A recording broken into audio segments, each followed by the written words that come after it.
Oh, what's going on? Yeah. How's it Hey, going, Jeff. everyone? Hi. Uh-oh, my hand is glitching. Oh no, disappearing behind the There's a background. glitch in the The matrix. comic It's art is weird. You just open it's your just fingers just and too it strong. disappears. Jeff is also a magician. And an amputee. So So today we are joined by Jeff McCabe. So Jeff, he's been working on a really cool project called LightningWorks that we were really excited to share with all you guys. Really awesome comic focused project, doing some really awesome things in terms of making things really accessible for their users.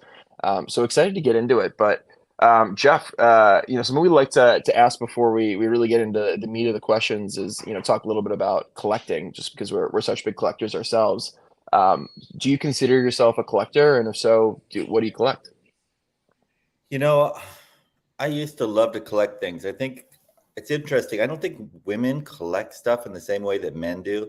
But like most of the guys I knew, like we'd love to collect. I would collect anything. Like I used to collect bottle caps just found off the ground when I didn't have any money when I was a kid.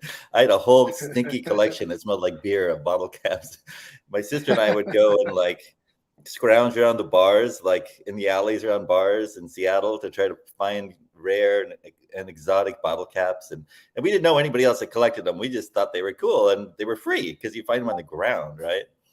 And so that's kind of how I got my start in collecting. And I always loved comic books. I would read, Richie Rich and Scrooge McDuck. And I had a neighbor who was in Seattle, and he had a whole like wall of comic books and like hardbound books of collections of like all the Scrooge McDucks and all the Donald Ducks, and he would let me borrow them, and so I would just read and read and read. I really loved Scrooge McDuck; he was like my favorite, and I loved Richie Rich too. It's interesting as a kid, like this sort of fascinating with massive amounts of money, and I would try to draw. My sister and I would draw. She actually became an artist, and I always loved art, but I ended up going into physics. I ended up getting a master's degree in physics, but I decided I didn't want to work around chemicals, and I didn't want to build bombs for the military or anything that might kill somebody.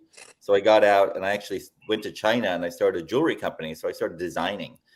And long story short, over 11 years, I ended up with 30 retail stores and designing thousands and thousands of products. So I really understand product and branding. We made thousands of products and hundreds of sort of mini brands, because that's one of the good ways to sell jewelry is to make sort of a little micro brand, and then you try to sell it in surf shops around the world and this kind of thing. So I kind of brought a lot of these skills with me to the crypto space when I started. I was a co-founder of Divi Project, and for a year and a half we were partnered with La Liga, the second biggest football league in the world. So we did really well. We were top 100 coin for quite a while, and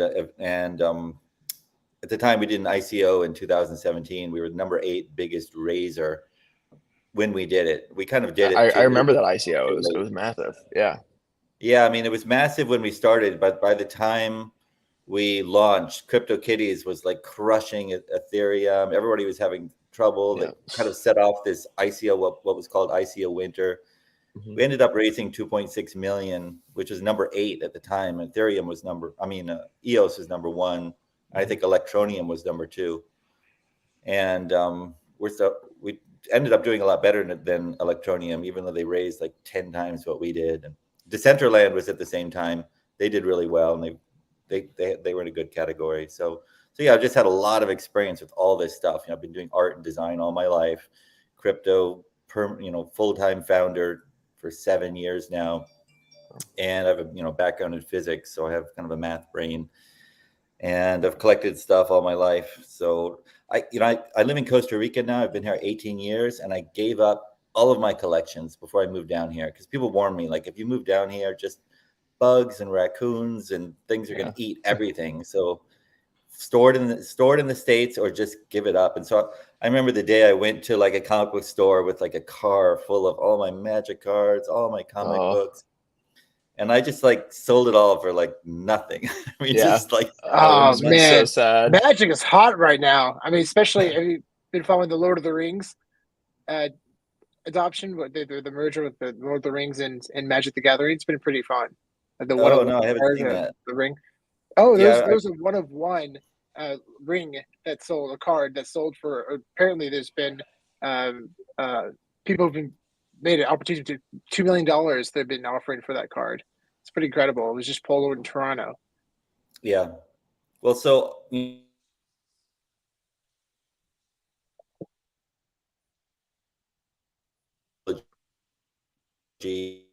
movies. I had read the books a couple of times as a kid.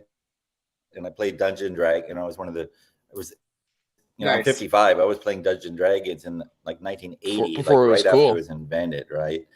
I went and played it at a friend's house, and it was so cool. But I didn't have any money, so I went home the next day, and I spent like days and days and days.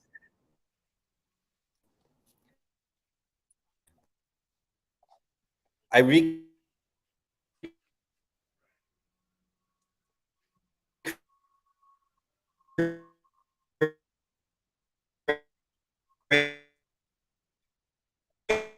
Hey Spencer, you losing him too?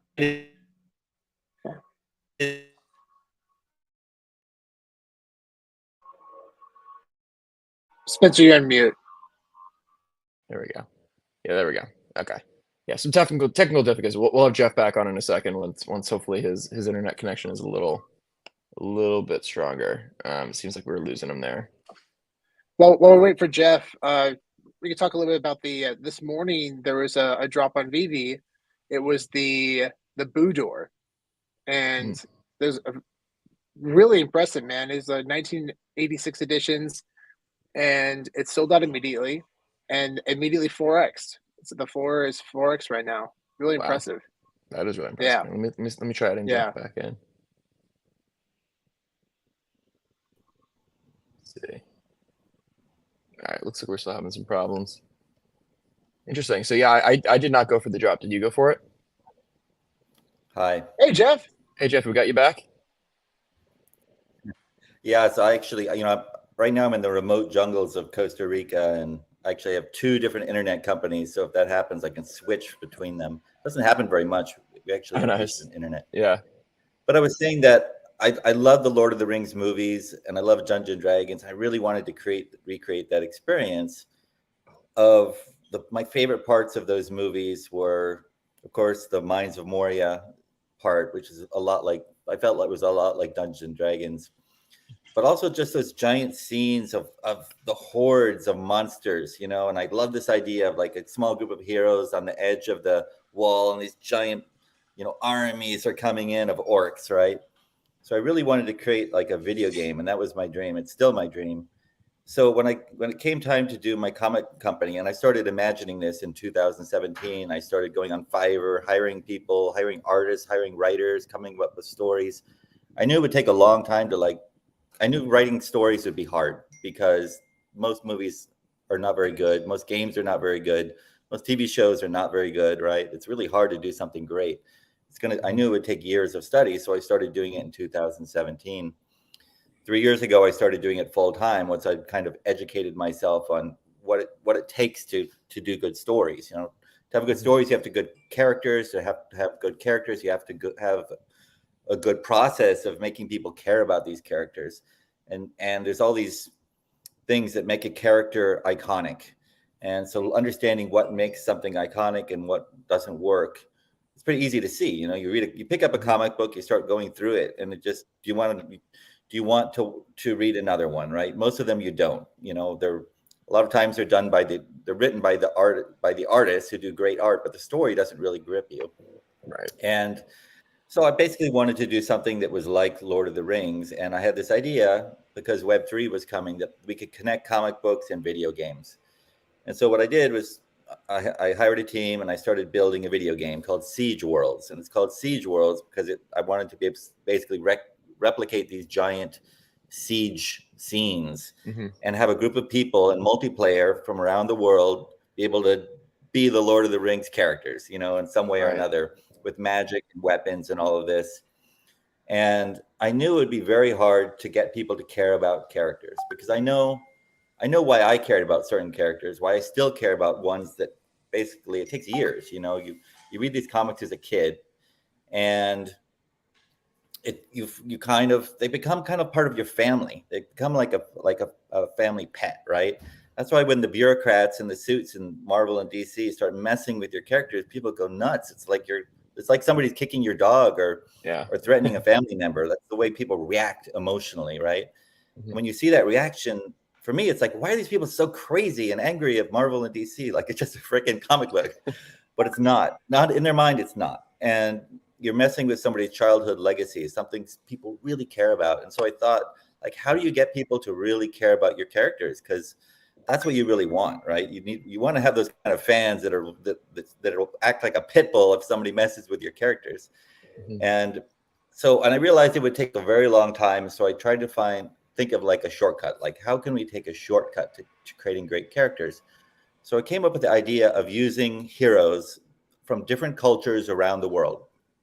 So what I did is I read just literally almost every country, every culture in the world. I started reading about who are their famous characters, who are the heroes from all these characters.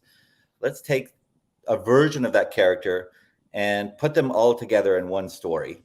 And so what I did is I found characters from Japan, from China, from the United States, from Europe, from Africa, from all over the world. And I made sort of my own version, right? And one of them's a gladiator, one of them's a samurai. Actually, two of them are samurai because they're so cool. Yeah. There's somebody based on a famous Japanese ninja.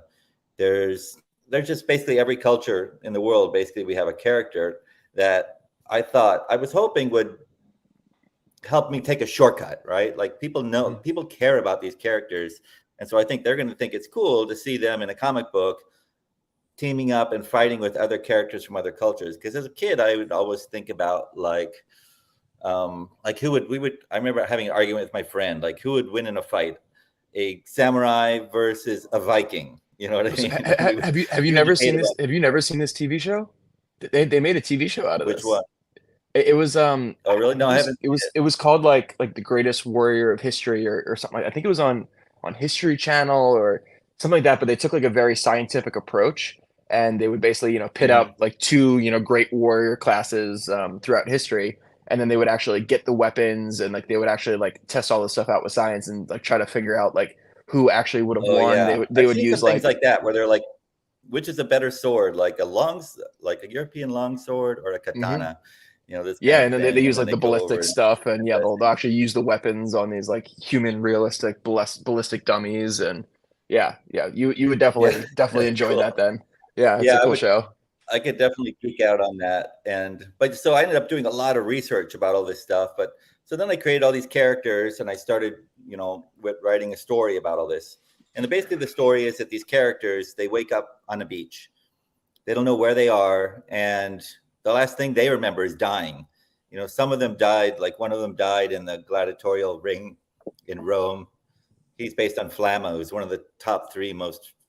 He's the one character that's actually the same person as historically named Flamma, because so little is known about him. They just know there were like coins all over the Roman Empire with his face on it. But the only thing they know about him is written on his grave. And he's very impressive. So he's, people still know about him today. And then I basically have all these characters waking up on the beach. The last thing they remember is dying. Some died of old age. And some of them died, violently. Like one of the characters is based on Joan of Arc, and she was burned at the stake. Mm-hmm. And so this particular character is a fictional character that was like the best friend of Joan of Arc, who didn't actually exist in reality. So every character kind of has a different spin. Some of them are just like almost the same character, where I kind of cherry pick the best parts of them. I think there's going to be people that don't like all this sort of cultural appropriation, all this stuff. But I've decided I'm just going to appropriate everything equally. So maybe it'll get me if everyone's equally appropriated, it's not a problem. Yeah, exactly. I'm thinking that if everybody's equally appropriated, and I make everybody seem cool, like the writing is really cool. So I think that everybody from their culture will really love each of these characters.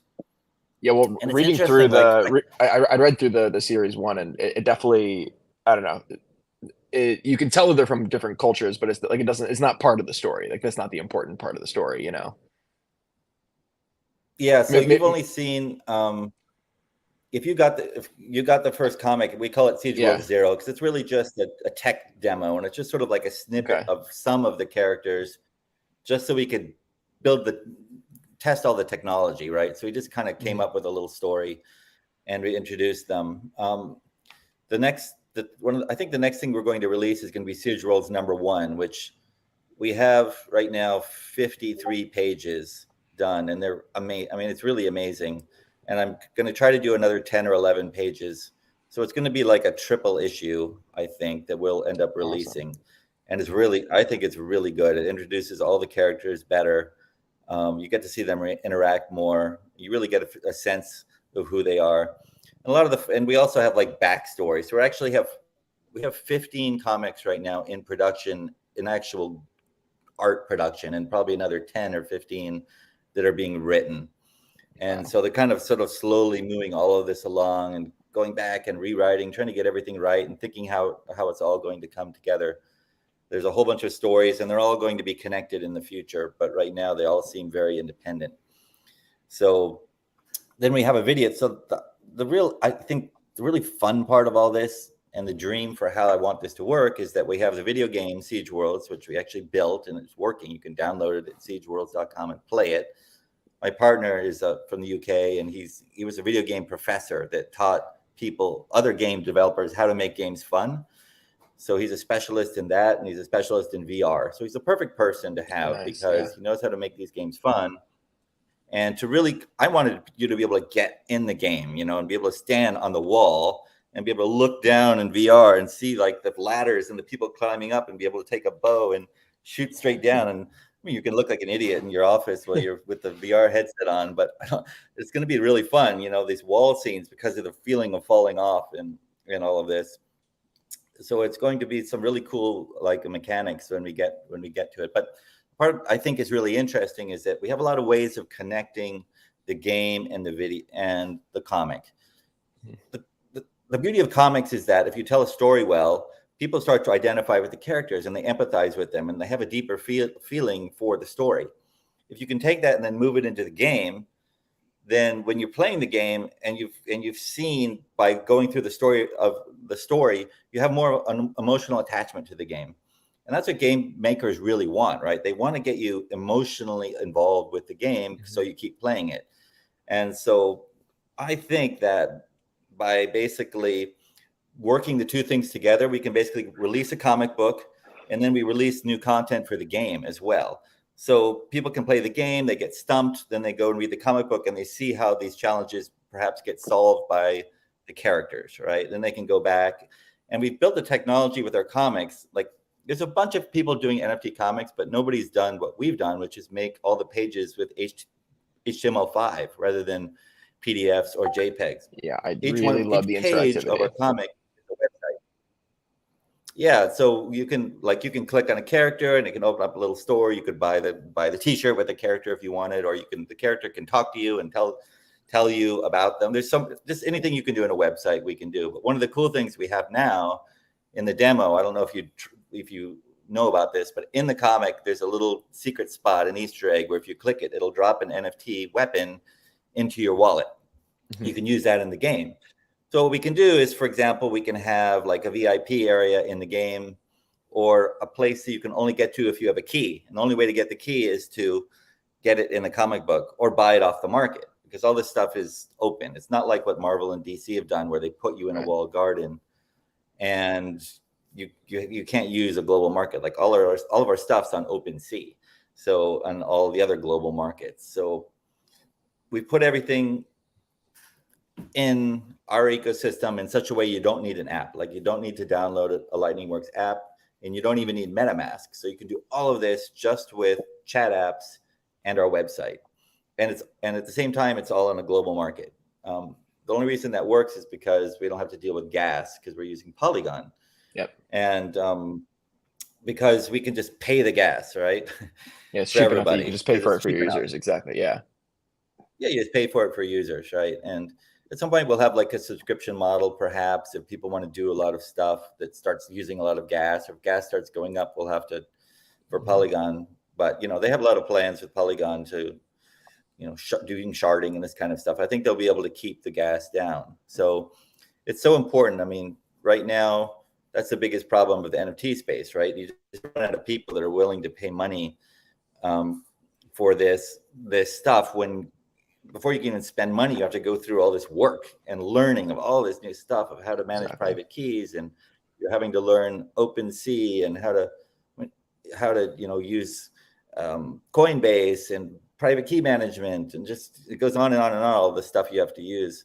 Have you ever tried to like get like a friend that's not in crypto into NFTs? Like, it's almost embarrassing. I mean, it is embarraing. Yeah. And people get angry. I don't know if you've ever had that experience. Like, this is crazy. Like, you expect me to do all this shit. So just to be able to read your comic so we just eliminated all that, right? You can just, I don't know if you saw it. Like I did a demo for the head of NFTs for Polygon a couple of weeks ago, and it just blew his mind. And he came in and I gave him the comic in WhatsApp, and then I showed him our marketplace.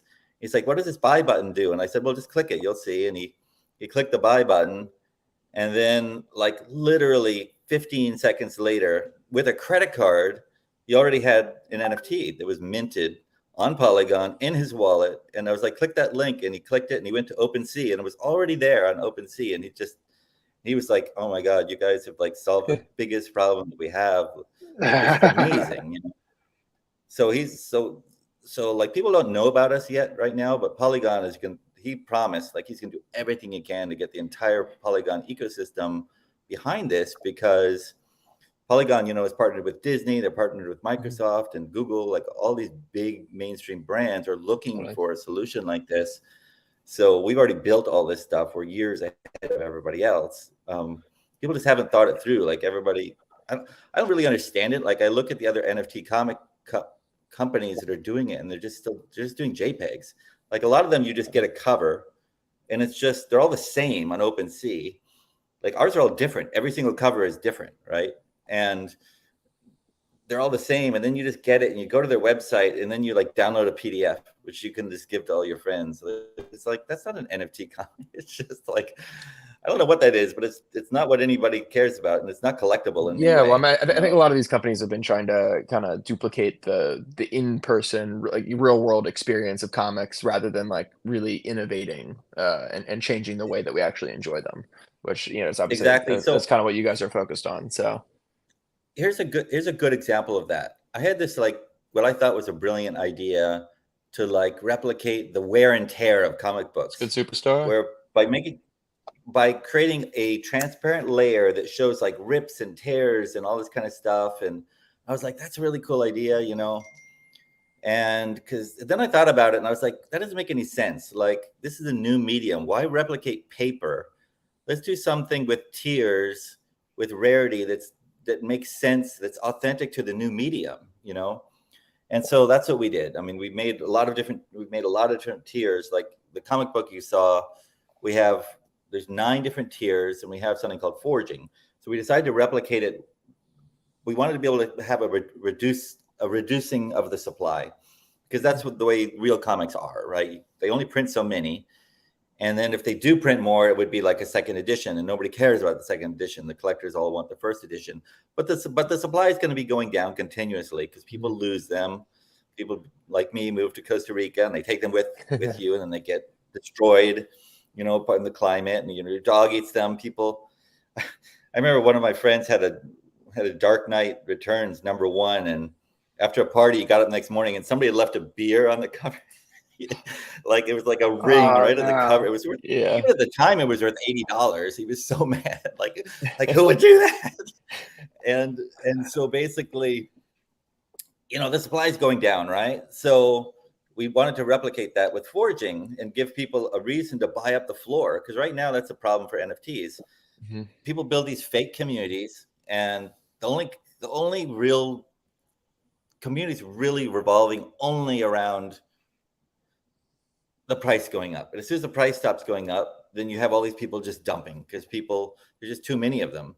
But you've still got that big supply, right? If you could forge these things, then as the price goes down, people will buy them. And then if they have a chance to get a rare tier, then your super fans will buy up the floor.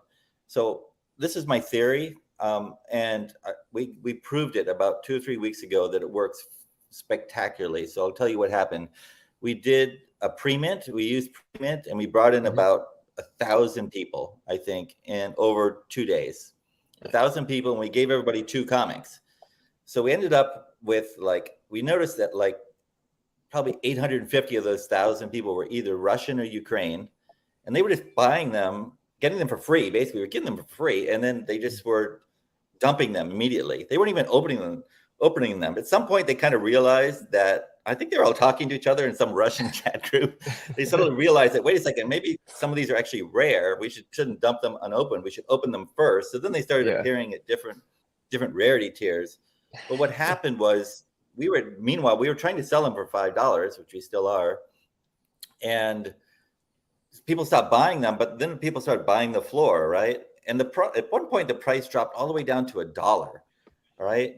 But then we had all our fans that were buying them, and people were buying, like, filling up there. You can only buy 30 at a time. You could see people were buying 30 at a time once they went up to $1. And they bought, and at some point the price went up to $6.50, even though you could buy them directly from us, brand new, for unopened for $5. Wow. Like, people were just like in a frenzy of trying to buy up the floor. It was great. It was crazy. And it just pushed the floor right back up. And nobody even knows about this project, right? There were just a few super fans that were trying to get these tiers. And the reason this works so well is that the forging works really fast. You have this instant satisfaction. And there's 5, when you first buy the comic, you get 5 tiers, which are common through legendary. But there's 4 secret tiers that you can only get through forging. And you can only go 5 tiers above whatever you're forging. So, for example, if you have 2 commons, you basically can only go up to a divine. If you want to get an apocalyptic, which is the 9th highest tier, you have to have 2 epics that you're forging. So it gives this huge incentive for people to just buy them cheap and forge to try to get these really rare ones. In addition to that, we have 7 ultra rare comics that are each one of those. There's 7 covers that are ultra rare that are different, and there's like a 3% chance of getting one of those, and there's 7 of those. So there's just all this complexity that collectors just really like. And they're all talking to each other and trying to figure it out and sharing stuff that they're getting. So you have this chance to get a really high tier and also get an ultra rare both at the same time. Then it's really going to be rare. So we just basically started this, but I know based on what I saw that this works. And it works so well that it's something that really absolutely has to be a founding pillar of every NFT company in the future. Like, if NFTs ever want to be popular again, I don't care if it's comics or JPEGs, there's no reason to not do what we're doing, as far as creating rarity tiers and give people a way to forge them. And it goes nuts, So what we're doing, we're planning this with Polygon and probably some other blockchains. We plan to give away 1 million comics over the next year, because we're trying to do something that's impossible, right? We're doing something in business they tell you never to do, which is to create a demand for something where there's no demand. Comic people are not demanding digital NFT comics, and NFT people are not demanding comics made as NFTs, right? So we have to basically educate the market, which is really hard to do, to try to get people to want something. So we know that the NFT people will like what we have when they see it, and we know that the comic book people will like what we're doing too, and especially with manga. Like, there's going to be a very big push. I have some really top advisors in the comic book space that are advising me. One of them is Ken Abrams. He was the head of licensing for Marvel for 3 or 4 years, and now he's basically the top comic book licensing guy in the world. So he just loves what we're doing and thinks it's the future, right? I also talk, from time to time with Dan Didio, who is the head of DC Comics for 10 years, and so people are waiting to see what happens. But what's happened is the self-destruction of Marvel and DC has created a new opportunity, and manga is stepping in, right? So manga is the opposite of like the woke politics, right? Everything is completely wrong, right? With what they're doing, but people like these kind of stories, and every kid these days is into manga. If you've been to a Comic-Con anytime in the last year, you'll notice that everybody's wearing manga and anime cause thing now. So many people. Yeah. Way more than the superheroes. Yeah, I mean, it's yeah.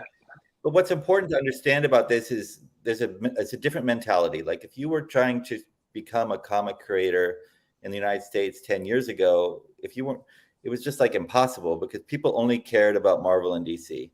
A little bit of Image. There were a few, super nerds that would try something different, but pretty much the public only wanted Marvel and DC.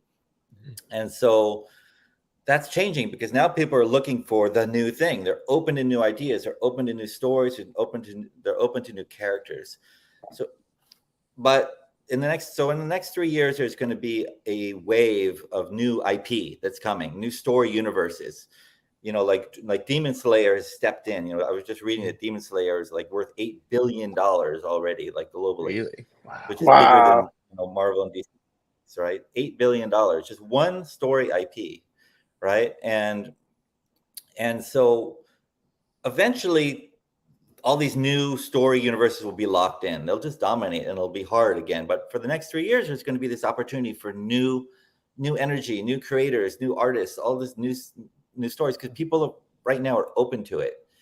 And I think Web3 is going to create this great new opportunity for people all over the world. If you look at what the people that are doing NFT comics right now, it's very interesting. There's, about 10 or 12 companies that are doing it. They're from all over the world, and people, you don't even know where they're from. They're really good. And they're, the artist is maybe from Indonesia, right? You don't know that this person and Marvel and DC are hiring artists from Indonesia because there's so many that are so good. In Costa Rica, we have phenomenally good artists that are there. Several of them work for Marvel and DC now. Like one of them is Dan Mora, who does Batman for DC. They're really good and people don't care. So there's this new Web3 opportunity, which means if people are willing to buy this stuff and anybody can do it in the world and it's on a global market like OpenSea and you're not locked in like Veve's doing, then there's going to be this huge opportunity for artists, story creators, and AI is just going to make that easier because it helps people write better stories.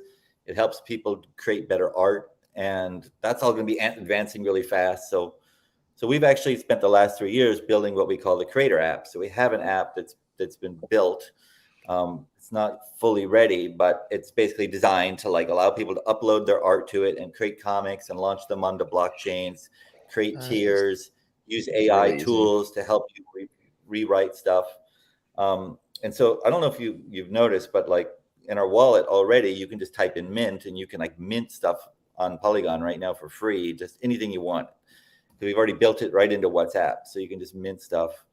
And so we're going to take that. Maybe we could get into that a little bit because I feel like we kind of brushed by just the ease of use of the chatbots. I got a chance to actually use the WhatsApp feature and use that to mint my comic and open the reader and all that. And I was super, super impressed with just how clean it was and how easy and how quick it was. Maybe you could get into talking more specifically about that and the impact that's going to have. Yeah. So it's amazing how hard it is to even give away a free comic.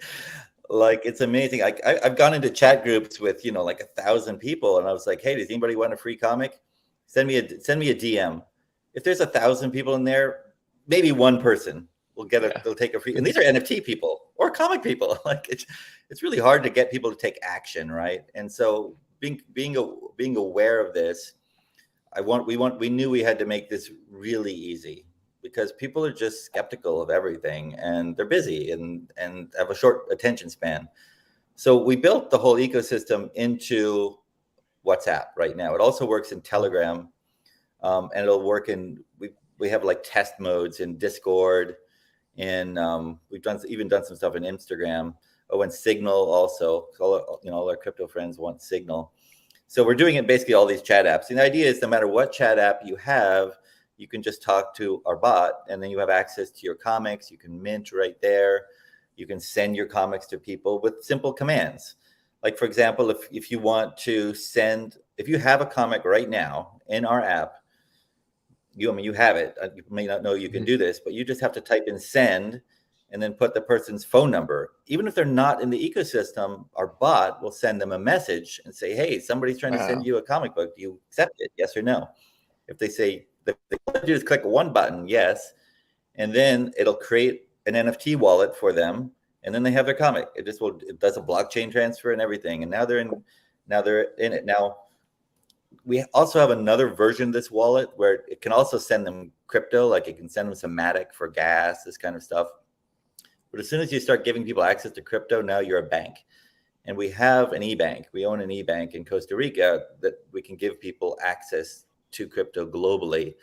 But in order to do that, there's all this kind of stuff you have to do where you can't let in terrorists and bad actors of all different kinds. So then you have to get into KYC, and the rules are extremely complex and difficult revolving on that. So we still have some technology that we have to build for all of that.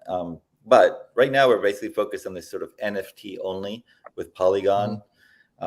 And it makes it just very easy. And as you see, you can basically, one of the ways that we're going to give these out is that we have built an ambassador program. So if you go to your app right now and type in QR for a QR code, then it's going to produce for you a little advertisement that has a personalized QR code that has some of our comic book covers, and it says, get a free comic book. If you post that anywhere, or send it to a friend, or show it to a friend on the phone, that person is going to get a free comic book, and they'll get an NFT wallet in WhatsApp. Hey, Sean, I just texted you that thing. Could you pull it up on the screen real quick just so we can show everyone? Yeah, it'd be good to demo it. Yeah. So now that person that you've onboarded is your client. Like if they ever buy anything in the future, you're going to get a royalty. And if you give away 2 comics to friends who actually read it, you're going to get 1 more free that you can use for forging. So we're trying to basically leverage our fan base to spread the word, right? So I think one of the mistakes we've made is that we've made the comic book stories we're doing right now are very adult. I mean, think HBO, Game of Thrones. Right. They can have, they're not porn, but they can have full frontal nudity on both male and female. Whatever HBO will do, we'll do. And because I thought that's what people wanted. If I had it to do over, I would have started with a younger audience. I would have done stuff more for kids from the beginning. Because I think it'll be easier to get the kids giving these things out for free, because adults are busy, they don't care about spending money on a comic book. But for kids, if they get free comics, they'll be all over it, right? Totally. So that's one of the things that we're working on, is a whole second universe. It's all sort of more kid friendly. And so this right here, this is what you were talking about, the QR code, right? That we just put up here. Yeah. So if you created that, that's your QR code. This is from mine. It goes to your account. So if you share that on your show or any over time, you're going to have a fan base, and you're going to make money over time from that. And for every 2 people that are onboarded, you're going to get another free comic that you can use for forging, and you can unwrap it and do all this to see what you get. So it basically gives a huge incentive to influencers or super fans to just share this everywhere and try to get people to get their free comic. And it's easy sale. I mean, it's a free comic. You don't have to pay anything. Right. So we're trying to do this basically to get traction, so we can show investors like that we have, a growing fan base. Yeah. And all of this. So right now we only have 1 comic, and if you go to our marketplace, it looks pretty cool, even though it's 1 comic. We're going to have, within a few months, we'll have a whole bunch of comics, and so people will be able to read them. There'll be a bunch that have full stories, character introductions, a lot of interactions, and Easter eggs and this kind of stuff. So I think it's going to be really cool. People are really gonna like it. All the comic book people that are not like anti-NFT that are looking at this are just think it's the coolest thing they've seen in a long time. So that's really fun. One of the things we're going to be doing, Ken Abrams is going to be introducing me to the CEOs of all the big comic book companies to try to get them on board. They've all been burned. The problem is everybody's been burned by NFTs. Yeah. And metaverse too. So like he was telling me that like Sandbox, right? They got so many major brands in there, and almost all of them just got burned, right? Like nobody ended up using it. It just sort of made them look bad. They spent all this money being talked into like, oh, you have to have this, presence in the metaverse, and Sandbox can be the big thing. But just people don't use it. It's just not that fun, and there's just not much going on. And it's even worse with Decentraland. At any one given time, supposedly more than 50 people in Decentraland, and this coin is still worth $1 billion, right? So insane. Yeah. There's this huge split between the reality and the dreams with a lot of this stuff, right? Yeah. And a lot of that happens when things are too successful too quickly. I've been building this. I've been thinking about building this since 2017 and been full-time building it for 3 years. And I've spent $2.6 million of my own money building all of this out to solve every single little problem you could possibly imagine, right? So that it really all works and it's really fun. Yeah, so it's like one of the things. Yeah, go ahead. I was just gonna say it's very unfortunate right now that the idea of NFTs it's kind of a dirty word for a lot of people. And to add to your points that you mentioned earlier, but the beautiful thing about especially comic books, digital comic books, digital ownership, the accessibility worldwide. There's a lot of people around the world who don't have the opportunity to own comics because of the barrier to entry to buy these and ship them worldwide. It's really difficult. It's really, really difficult. So being able to buy these instantly and enjoy them is a huge deal. It's such a big deal, and it's going to become more significant over time. Right. Well, you're right. The other thing is we have to be aware that there's sort of an American bubble, right? Like the three of us are all in the U.S. There's a lot of the way people see things in the U.S.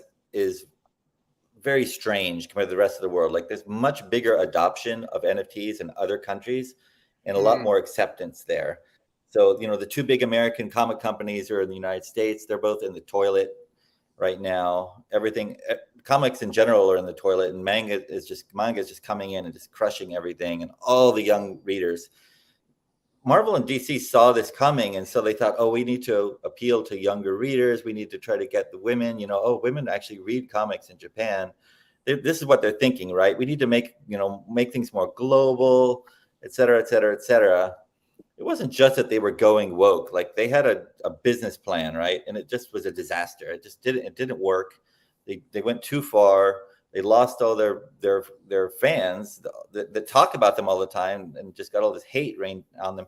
I don't know how they actually came to the conclusion this would be a good idea, because I think anybody that loves comics would tell you that that's not going to work. But it's been a total disaster, but it's good for us. I mean, because people are looking for something new and they're looking for something different. And I think the destruction of DC and Marvel Comics, while it's really sad, for the collectors, it's good for everybody else. It's all the independent comic book creators, and it's good for stories. It's good for characters. There'll be a lot of small brands that now can hopefully thrive and succeed. And one of the things I talk about a lot is the fact that if you wanted to create a comic book in the old days, 10, 15 years ago, you basically had to create the story. You had to spend thousands of dollars printing it. Then you got to figure out how to distribute it. So you got a distributor do it. Mm-hmm. Then you got to send it to these comic book stores where everybody's going in there to buy their Marvel and DC. It's pretty hard to get people to buy, to even give your thing a chance, right? But the real promise with Web3 is that if we can find, as Web3 technology creators, if we can find a way to match producers of content with a global audience, then you only need 1 in 100,000 people to love your product as much as you do. There may be a tiny niche, but if 1 in 100,000 people loves it, that's still a market of 100,000 people or more, probably, when you look at 8 billion people.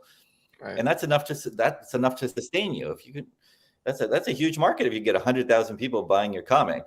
So the potential is phenomenal, and that should be the goal of everybody that loves Web3 and loves NFTs, to figure out how to create this technology to get people to match, basically use algorithms to match niche audiences with niche products, because then you have this gigantic ecosystem of production and people that can be successful. And it's not going to be just like right now, like Webtoons. Webtoons is a really good example.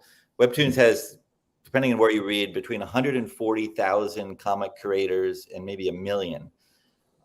It's a lot, really a lot. But they say that only like a handful of people actually make any money because of the way it's set up. The only money you can make is if you get a little tiny share of ad revenue.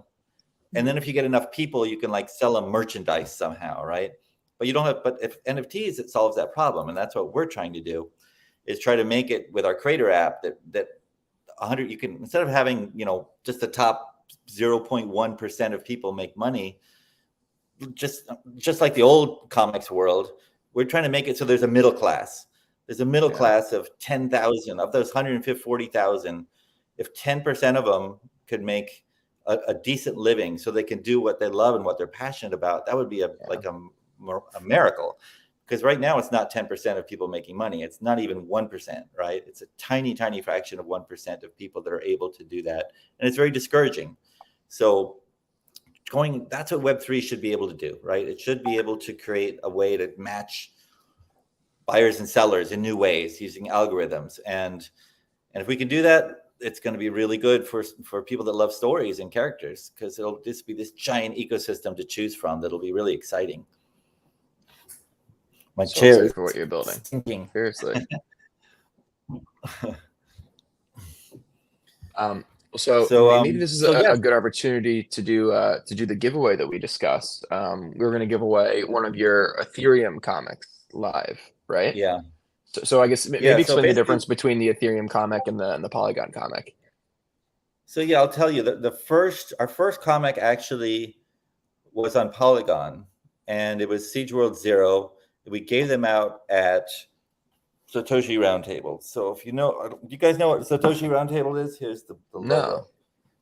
So Satoshi Roundtable was started 9 years ago, and basically it was an invite only, sort of the most prestigious crypto event gathering in the world. And it's invite only. It was kind of like the top 200 people. At first it was probably mostly Bitcoin people, like early Bitcoin people, like Satoshi, like people that know who Satoshi is, this kind of people, right? And it started 9 years ago, and I was invited 3 years ago, so I've been able to go, but it's invite only. It's really hard to go, and so I went there last year, and I gave away comics to everybody. We made a Satoshi Roundtable edition.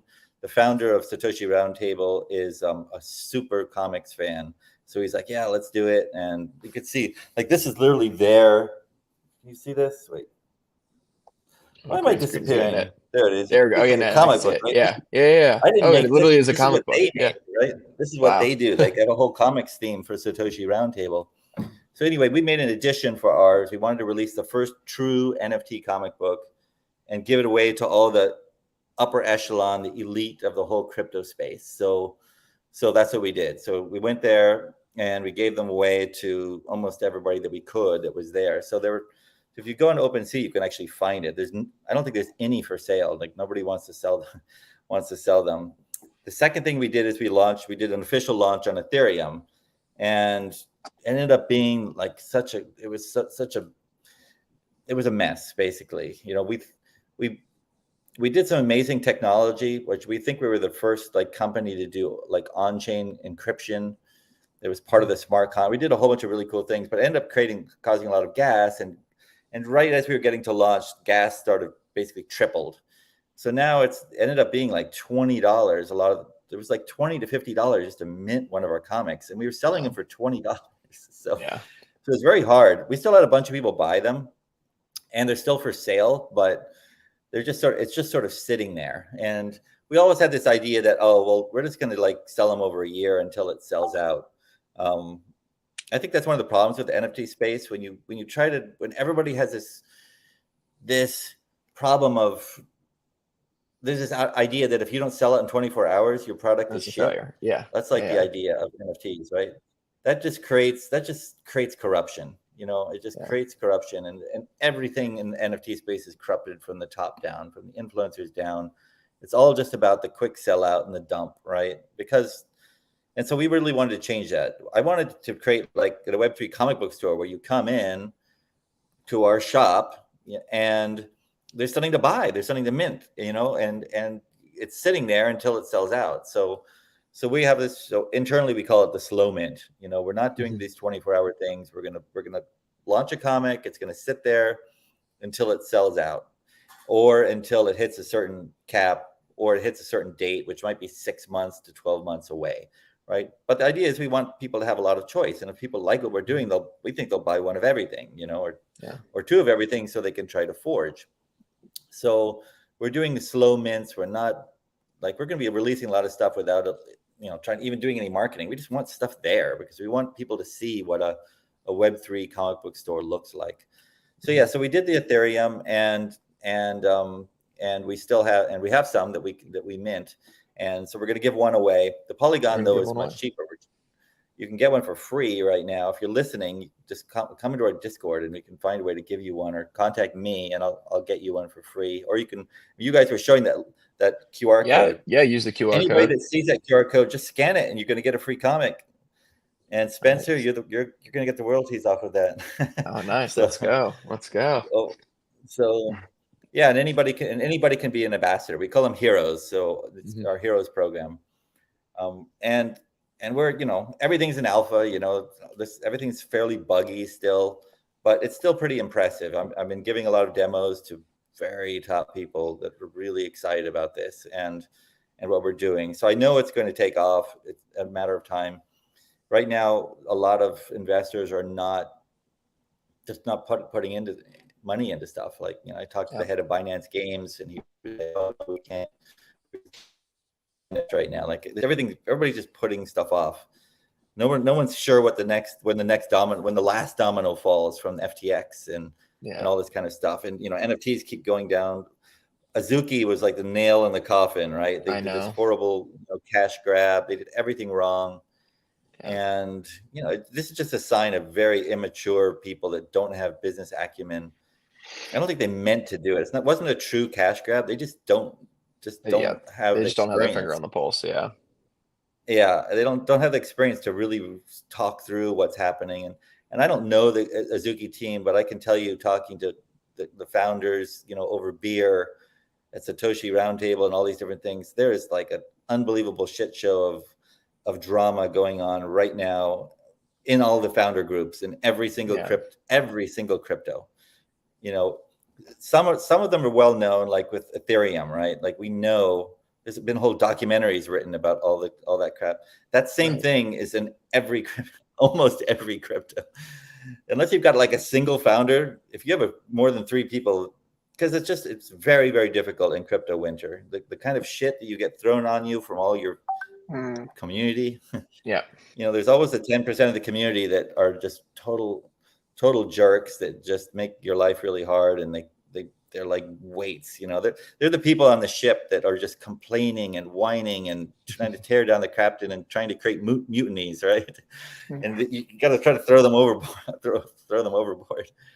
And so it's very difficult right now. So I just assume that there's probably some crazy story going on in Azuki right now, just from what I know. Maybe I'm wrong, but someday maybe we'll find out what the real story, right? You always hear these like real stories. Like, look at FTX. Who knew all the crazy shit that was going on with FTX that nobody knew about? That was all hidden, and now it all comes out later. They're not the only ones. That's normal in this space. So LightningWorks is very different. Like, I don't need to make money. I have other businesses. I own one of the world's most famous yoga and wellness centers in Costa Rica, and I make money from it. So I can make LightningWorks go forward indefinitely. I don't have any pressure to do this fast or to do this the wrong way. I can make smart decisions. I can test. I can make lots of mistakes, which I will, and then retry different things. It's very difficult to know where everything's going. AI is changing a lot of things, and crypto is changing very rapidly. The NFT space, who knows where that's going? Like, everybody hates NFTs right now. So we're not even when we talk with investors and stuff, we're not talking about NFTs. They know what it is. It's non-fungible technology, but we're talking about digital collectibles. And we basically have this really great system we've created now that make digital collectibles viable as a real collectible.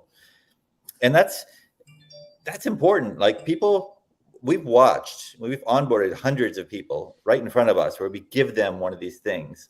Like, we watch them go through WhatsApp, and we see their reactions, and we see there's a big hurdle for digital collectibles. Like, people don't know that this is actually a thing that they own.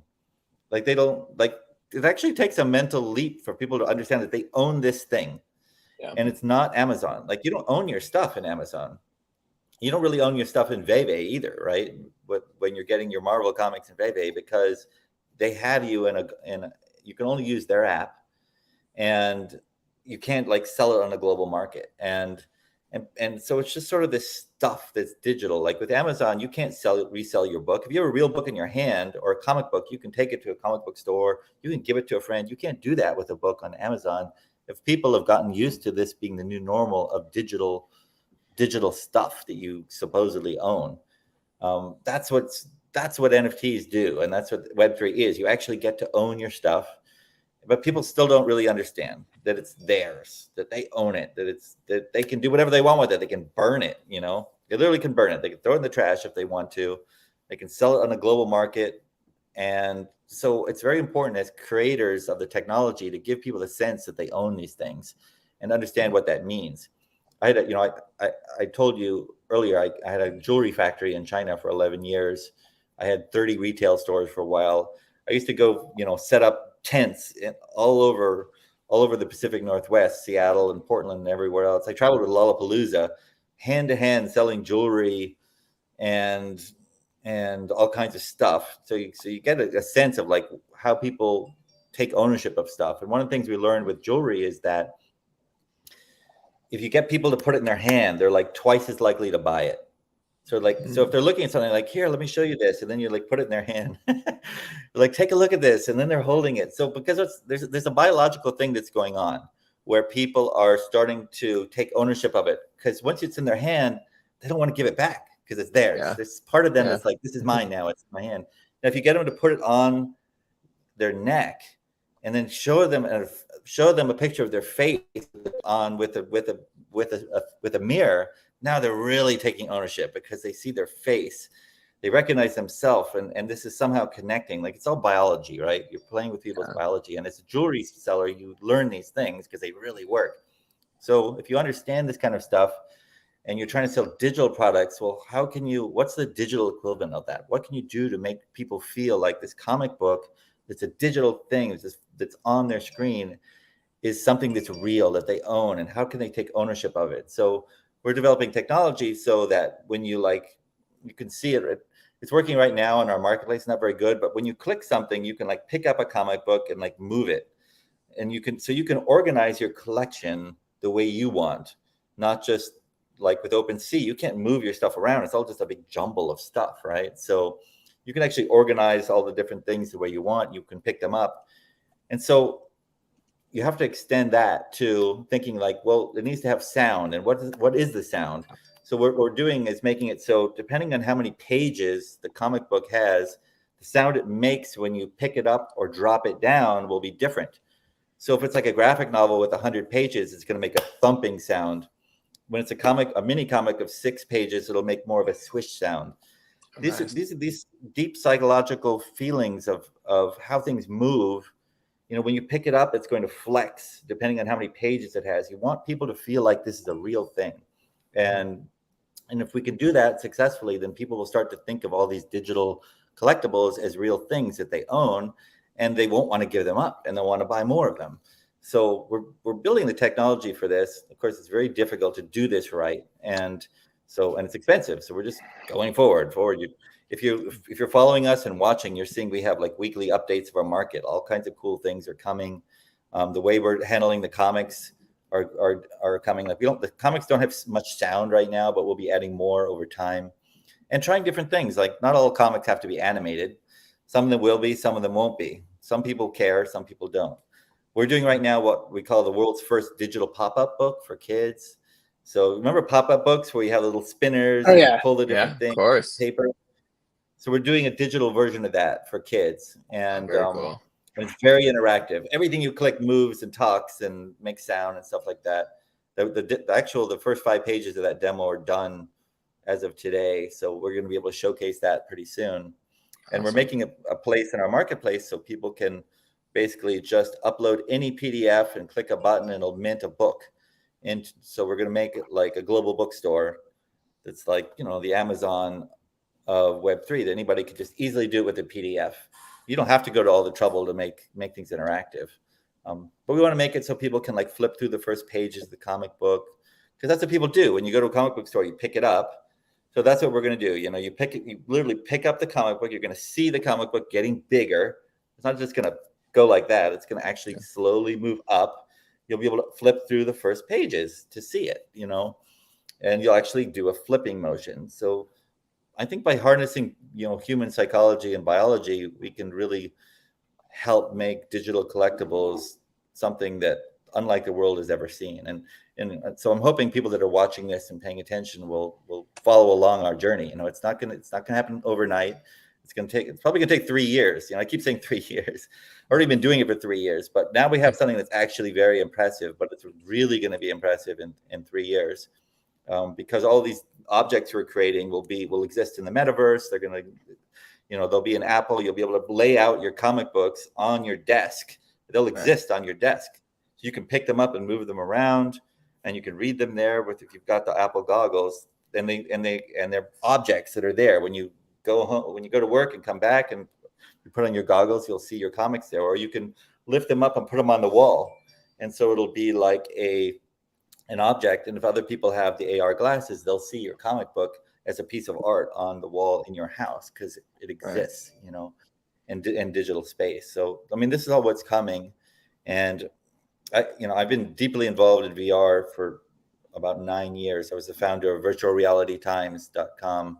It's one of the top VR blogs since the early Oculus Rift days, right? So I've been, unlike most people in the crypto and NFT space that all decided they're going to create a metaverse, I've actually been like deeply involved with it for 9 years. So I'm doing everything that I think the right way, the slow way, and doing things, so that it actually makes sense. You know, it's just not a cash grab. I mean, I would love to grab some cash to move all of this faster, but it's really the wrong time. The next bull run, I think everyone will throw money at us, but right now it's just we're in build mode. Quietly it's a very build. good example of it. Exactly. It's build time. So one better yeah, position for market. I'm gonna make sure you guys get Siege Worlds 1. Actually, I'd love to have you guys actually like read it and tell me what you think. I think we'd love to take a look at it. Co-writer thinks the story is really good.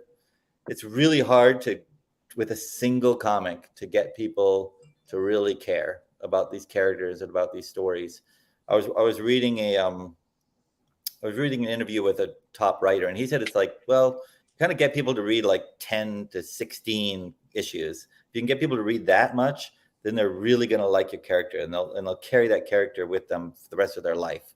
They'll always have a feeling for that character, but you got to get people to read a lot. And so it's not very easy to do that. There's going to be a lot. You're going to see over the next years, a lot of NFTs and comics will get created by people that just don't know how to write very well. And you see it all the time. Like I get approached all the time. Like, oh, I have this comic book idea. I want to, get people to read my comic story about Bitcoin or something like this. And it's just, it doesn't really work that way. Comics are actually reading them. It's kind of a chore in a way. There's a lot going on. They're very busy. You know, a lot of, you have to read the writing. You have to read you have to look at all the art as well and follow it all along. And so it's actually, if it's not the style you like, there's a lot to it to get people to like this stuff. And it's not just that people love comics, they love the characters that are in the comics. And so if you're just throwing people into a story and you haven't taken the time to get people to care about the story, the characters, or know why you should care about them, or even know who's good or bad. Like, have you ever noticed that if you like watch a TV show, sometimes it takes 3 or 4 episodes and your friends will be like, oh, just keep going, it's going to be worth it. With TV, with Netflix, it can take 3 or 4 episodes before you really start to click, and then you really care about those characters. Same thing with comics, right? So it takes a while. And when there's not a market for NFT comic books yet, how do you get people to do this? So you just have to you have to have a lot of patience. And I think anybody that wants to do this, I mean, it's going to be a multi-billion, tens of billions of dollar market, but you have to think long-term. You have to think, okay, no matter what, I'm going to put out these 10 comics, and I'm really going to take the time to learn about character creation, what makes for iconic moments that people remember, and And it's not just a matter of marketing. It doesn't matter how good your art is or how you're marketing, how much you spend on marketing. If your story's not good, it'll bomb like Indiana Jones #5. Like, it does not matter how much money you spend. If the story sucks, and nobody cares about the characters because they're annoying you, then the whole thing will never work, right? So these things are not something that are easy to do. It's really worth it. There's so many good resources on YouTube, like how to create good villains. I watched them the other day and I was like, oh my God, like I wish I had watched this 3 years ago, because now I got to go back and fix my villains. I learned so much from like a 10-minute thing in YouTube about how to make great villains. I was like, oh yeah, I never thought about that before. How do you make a villain scary? Like nothing scares us anymore. So how do you do that? And there's tricks, and the tricks are new. Like what was working 10 years ago doesn't work. Like storytelling is changing and advancing, and kids these days are much more sophisticated, so people love manga right now because manga is like very different. It's created by Japanese people who think differently. And so it's so refreshing to read all this stuff. Have you guys seen Chainsaw Man? No, I haven't seen that one. I recommend it. When I was at New York Comic Con last November, and there was a giant wall, the biggest sign I've ever seen. It must have been 200 feet wide and 100 feet high inside, taking up the entire wall at New York Comic Con of Chainsaw Man. There's a giant statue. We were there. I don't know how we missed that. Oh yeah, and I heard about it and I was like, okay, I guess it's the next big thing. There must be a reason, so I'll go watch it. And it's really good. It's really good. I learned so much about storytelling and about manga and about what kids and people like, and what I didn't about it. Like Demon Slayer is another one, right? There's certain things, like I was actually watching it last night, and it's like, it's so grating and hard to watch and like annoying at the same time. It's really good because of certain things that they're doing. There's all these really iconic moments that really get you wanting to watch the next thing, even though it can be really annoying too. I don't know if you watch Demon Slayer, but these things, you learn so much by watching what's blowing up right now. Like there's a lot to learn, and it helps if you have the context of actually studying, what makes a great hero, what makes a good story, what makes an iconic moment. Why is one character iconic? Why do people remember certain characters? Why do characters all have these crazy hair colors? It's part of making them memorable, and having, it's all, again, it goes back to human biology. It's really important to understand brain chemistry and brain biology, what makes us happy, what triggers different emotions, and why triggering a lot of different emotions. I think of it as like a gourmet experience. At my yoga center, I have a chef, and he's a genius. And he explained to me that food needs to have all the different flavors and a whole blend for it to be really, really good. And I realized that applies to stories too. Like great movies, they take you through this wave of emotions of being afraid and being sad and laughing, like Raiders of the Lost Ark, one of the greatest, movies of all time, right? If you think about it, there's parts of the story that are truly scary, truly frightening, but there's parts that are extremely funny too. And everything in between. It just takes you through this gourmet experience of this roller coaster of every different kind of emotion, from disgust to fear to just right? Make a list of all the different emotions you can think of, and then think about the great movies. And you'll find that the great movies have some scene in there, and that's basically stimulating all different parts of your brain. And so when you write a comic book, you're writing a comic book story, if you understand brain chemistry, then you can realize you want to kind of do the same thing. You want to take people through this wide range of emotions. Because I got this NFT comic, I don't remember the name of it, but it was just, the whole thing was like a battle scene of samurais that were wearing masks. So you don't even know who's good and who's bad. You can't tell them apart, and they're still fighting with each other. And somebody's dying. You're like, well, I don't know if that was the good guy or the bad guy. You can't really, so you don't feel anything at all, right? It's just this constant battle scene. And battle scenes only work if you actually have somebody to root for, that is the weaker one, that has a challenge, right? And you feel like they're probably going to lose, so you feel great when they win, because they're tricky or they get lucky or whatever it is, And so people just don't understand this. And it's not that hard. I mean, it's hard to be good, but it's not that hard right now to go on YouTube and learn some basics, you know? So I'm hoping people that are watching this show are watching it because they love crypto, they love comics. And I've talked to so many people that think they have a great idea for a story. Like literally 50% of the people watching this right now probably have some cool idea for a story, but they've always thought it would be too hard to make a comic. We're making that much easier. The Web3 community is going to make it much easier. So it becomes viable for you actually to do it. But people get so bogged down in their lore, trying to think that other people care about their lore. It's not the lore. Nobody cares about your lore. People only care about your characters and their journey.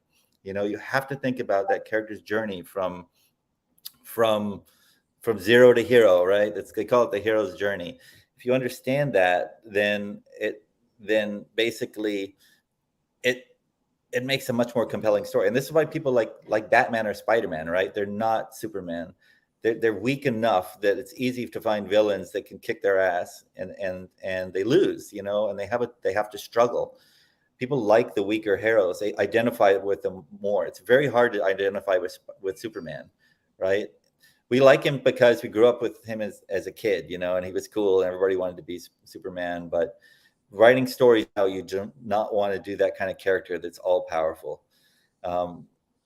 You want to have somebody that's weaker and let them get stronger and stronger and stronger and stronger over time and face all different types of adversity and win over time. And it's basically our journey growing up. We all identified that because we started as little kids and everybody's telling you, no, you can't do this, you can't do that.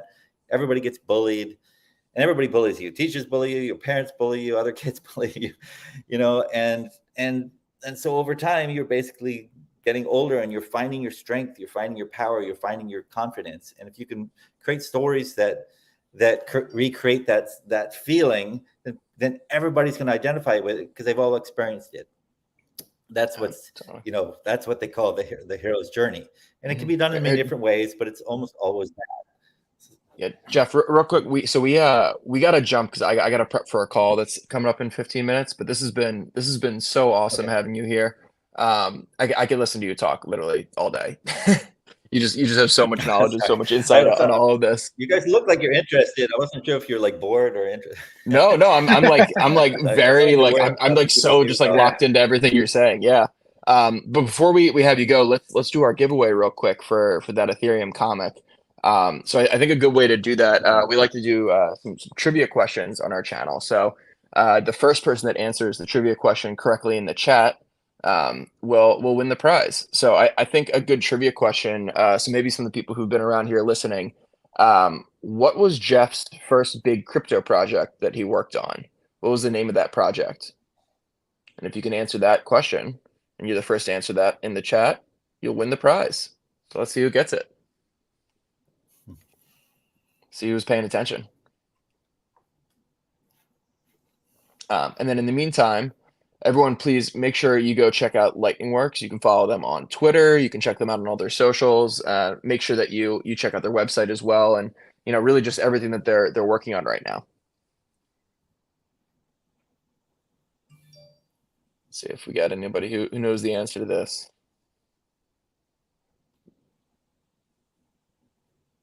Was that too hard of a question?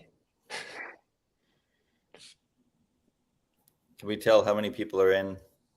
Yeah, we got 15 people that are on right now. Looks like. Oh, there we go. Mike B. Congratulations, Mike B. All right, so what's the best way for Mike to get in contact with you guys so that he can get his comic? Yeah, so just send me a message on Twitter or anywhere. I'm very public. I'm like the most doxed person in crypto. Like everybody you can probably find my address and come to my house. So I'm all over the place.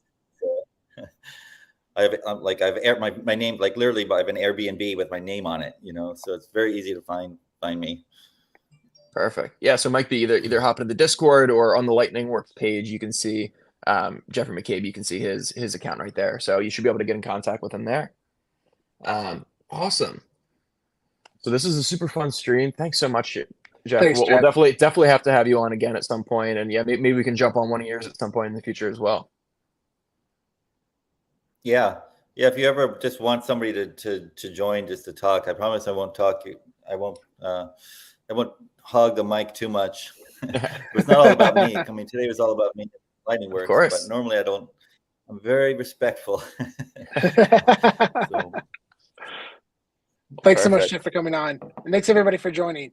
Yeah, and I hope one. to have you guys as super fans and doing forging. Yep, definitely reach out to me. I'm going to get you some stuff and make sure that you can actually experience the forging for yourself, and hopefully you'll be some of those maniacs buying up our floor as we go in, because we're going to be giving away 1 million comics, right? That's going to be a lot of dumpage, right? So we need a lot of people buying those up, getting the higher tiers. Totally. So love to get involved. But our goal is to give away 1 million comics, and out of that, get 1% of them turn into fans. And if we can have 10,000 fans, it'll be way ahead of every other NFT space, and enough to run a whole company. So yeah, and then we just grow from there. Absolutely. Love it. All right. We'll see everyone. See you in the next one. Thanks, everybody. Bye.